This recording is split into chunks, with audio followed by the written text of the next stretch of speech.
ଆଉ ଗୋଟେ ଏପିସୋଡ କୁ ଶୁଭ ସକାଳ, ଜୟ ଜଗନ୍ନାଥ। ଆମର ପିଲାମାନେ ସମସ୍ତେ ଆସିକି ଜକିଆ ଛକରେ ପହଞ୍ଚିଗଲେ। ଆଉ ବର୍ତ୍ତମାନ ଚାହା ପିଆ ଚାଲିଛି। ଆଉ 2 ଜଣ ପିଲା ରହିଛନ୍ତି, ଆସୁଛନ୍ତି, ବାଟରେ ଅଛନ୍ତି। ଆଉ ଆମର ମୁଁ ତ ଚାହା ପିଉଛି। ଆଉ ଭାଇ ଆମର ସକାଳୁ କେତେବେଳେ ଉଠିଲେଣି, ରାତି ଯାକ ବୋଧେ ଭାଇ ଯାହା ଭାଇ ଆମର ସକାଳୁ ଉଠିଲେଣି ଆଉ।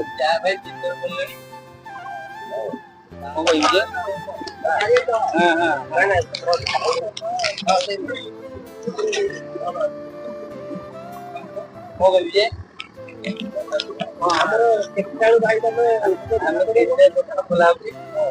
ରାତି 3ଟାରୁ ସକାଳ 9ଟା ଯାକେ ହେଲା। ପୁଣି ଦିନ 3ଟାରେ ଖୋଲା ହବ, ରାତି 9ଟା। ଚାହା ପିଆ ସରିଗଲା। ଆଉ 2 ଖଣ୍ଡ ଗାଡି ଆମେ ଛଣ ପାଇଁ ବାହାରିଲୁ। ଆଉ ଜକିଆଠୁ ବାହାରିଲୁ, ଆଗକୁ ଆଉ ଭଲ ଜକିଆ ଗଡ ସାହିରେ ଆସିକି ପହଞ୍ଚିଗଲୁ। ଆଉ ବ୍ରିଜ ପାଖାପାଖି ହେଇଗଲୁ, ଜକିଆ ଗଡ ସାହି ବ୍ରିଜ ପାଖାପାଖି। ଆଉ ଆମ ବଡ ବାପା ଯାଇଛନ୍ତି ଏଠି ବୁଲିବା ପାଇଁ ଟିକେ। ଆଉ ଆମର ଗାଡି 2ଟା ଲାଗିଛି ରାସ୍ତା କରରେ। ଆଉ ବାହାରିବୁ।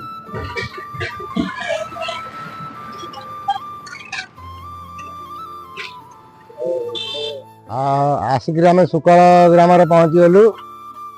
ସୁକଳରେ ଏଇ ଗଦାଟାକୁ ଆମେ ନବୁ। ଆମ ମାଲିକ ଯାଇଛନ୍ତି ସିଆଡେ ଆଳିଶରୁ ଲୋଡ କରିବେ। ଆମେ ଏଇ ଗଦାଟାକୁ ଲୋଡ କରିବୁ। ଆମ ମାଲିକ ବି ଏଠି ଛଣ ଦବା ମାଲିକ ବି ଏଠି ଅଛନ୍ତି, ଏଠି ପାଖରେ। ଆମ ଗାଡି ଲାଗିଗଲା। ଆଉ ଆମର ସୁକଳରେ ଆଜି ଗାଡି ଲୋଡ ହବ। 2 ଖଣ୍ଡ ଗାଡି ଆସିଯାଇଛି। ଆଉ ଛଣ ତ ବୁଝାବୁଝି ସରିଗଲା। ଆଉ ରେଡ ଟାପି ଫାଇନାଲ ହେଇଯାଇଛି। ଆମର ଛଣ ଗଦା ଏଇଠି ଥୁଆ ହେଇଛି, ଦେଖିପାରୁଥିବେ। ଆଉ ଲୋଡ ତ ଆରମ୍ଭ ହବ। ଆଉ ସେ ଛଣ ମାଲିକ ଆସିନାହାନ୍ତି।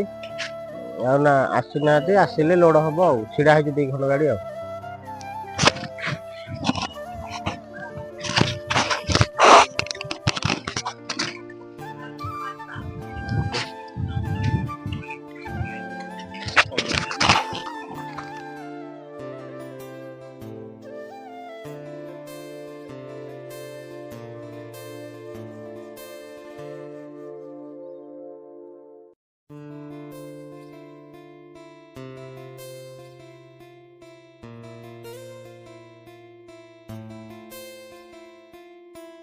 ଦିଟା ଜାଗା ଗାଡି ଲୋଡ ହେଇଗଲା ଛଣ।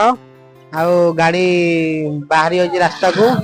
ଆଉ ଆମର ଶୁଭଲକ୍ଷ୍ମୀ ହୋଟେଲରେ ଆମର ଖାଇଦେଇକି ଯିବୁ। ଆଜି ରୋଷେଇବାସ କିଛି କରିନୁ, ମେଘ ବର୍ଷା ଆସିଲା ବୋଲି। ଆଉ ହୋଟେଲରେ ଆସି ଖାଇଦେଇକି ସମସ୍ତେ ପଳେଇବୁ। ଲକ୍ଷ୍ମୀ ମାଲିକ ଆମର ଏଠି ଅଛନ୍ତି।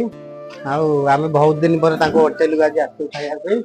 ଆଉ ମାଲିକ ଏଇଠି ଆମର ଯାଉଛନ୍ତି, ଶୁଭଲକ୍ଷ୍ମୀ ମାଲିକ ହୋଟେଲ ବଢା ହେଇଗଲା। ଆମେ ସମସ୍ତେ ଏଠି ବସିଛୁ। ଆଜି ତ ଆମେ 5 ଜଣ ଆସିଥିଲୁ, ସେଠୁ ସେ ଗାଁ ପଟୁ 2 ଜଣ ଲୋକ କରିଥିଲୁ। 7 ଜଣ ଲୋକ ଆମେ ଆଜି, 5 ଜଣ ଆମେ ଗାଡିରେ ଆସିଲୁ। ଆଉ 2 ଜଣ ତାଙ୍କ ଗାଁ ପଟେ ସେ ରହିଲେ। ଆଉ ଶୁଭଲକ୍ଷ୍ମୀ ହୋଟେଲରେ ବର୍ତ୍ତମାନ ଖାଇବା ବଢା ହେଇଗଲା, ଖାଇବାକୁ ଯାଉଛୁ। ଯୋଉଠି ଅଲଡ ହବାର ଅଛି, ଆହୁରି ½ କିଲୋମିଟର ବାଟ ଅଛି। ବାଦଲ ବାବୁଙ୍କର ପଡିବ ଛଣ। ଆଉ ଆସିକି ପହଞ୍ଚିଗଲୁ ରାଉତରାରେ। ଆମର 2ଟା ଗାଡି ଆସିକି ପହଞ୍ଚିଲା ବାଦଲ ବାବୁଙ୍କ ବାରି ପଟେ। ଆଉ ଛଣ 2ଟା ଗାଡି ବର୍ତ୍ତମାନ 3,000 6,000 ହେଇଛି 2ଟା ଗାଡିରେ। ଆଉ ଛଣ ଅଲଡ ହବ, ରସି ବସି ଖୋଲା ହେଇଗଲା। ଆଉ ବାଦଲ ବାବୁ ତ ଛିଡା ହେଇଛନ୍ତି ଆଗରେ, ଦେଖନ୍ତୁ। ଆଉ ବାଦଲ ବାବୁ ଆମ ପାଖରେ ଛିଡା ହେଇଛନ୍ତି। ଆଉ ଛଣ ସିଏ ଆଭେଲେବୁଲ ଆମ ପାଖରୁ ପକେଇଲେଣି। ସେ କଣ ଛତୁ ହଉଛି କଣ ନାହିଁ, ସେ କଥା ଟିକେ କହିବେ। ସେ ବାଦଲ ବାବୁ ପାଖରେ ଛିଡା ହେଇଛନ୍ତି। ଛତୁ ବିଷୟରେ କଣ ଟିକେ କହିବେ? 700 ଲେଖା ଆସିଛି ବେଡେ ଗୋଟାକେ। ଛଣ ତ ବେପାର ଏମିତି ଚାଲିଛି, ଛତୁ ବେପାର। ଆଉ କଣ କରିବା? ଛଣ ଦଉଛନ୍ତି। ବଡ ଭାଇ ଆଉଛନ୍ତି, ସିଏ ଟିକେ ସାନ ଭାଇ, ସେ ବଡ ଭାଇ ଆସୁଛନ୍ତି। କଣ ଛତୁ ବିଷୟରେ କାହାକୁ ଟିକେ କଣ ଭଲ ମନ୍ଦ କଥା କହିବେ, ତାଙ୍କଠୁ ଟିକେ ଶୁଣିବା। କଣ କୁହ ଟିକେ, କଣ ଭଲ ମନ୍ଦ କଥା। ଯାହା ହଉଛି ଯେ ଏବେ ଲସ୍ ଚାଲିଛି। ଯୋଉଟା ଗାଡି ଆଉଛି କଣ ଭଲ ଛତୁ ହବ ବୋଲି ଜଣା ପଡୁଛି। ଆଉ କହୁଛନ୍ତି ଆଉ 2ଟା ଗାଡି ଅଲଡ ସରିଗଲା। ଆଉ ଆମେ ଏବେ ବାହାରିବୁ। ଆଉ ଆଜିର ଭିଡିଓ ଏଣ୍ଡିକି। ଆଉ ଆଗକୁ ଭଲ ଭଲ ଭିଡିଓ ଆମେ ପକେଇବୁ।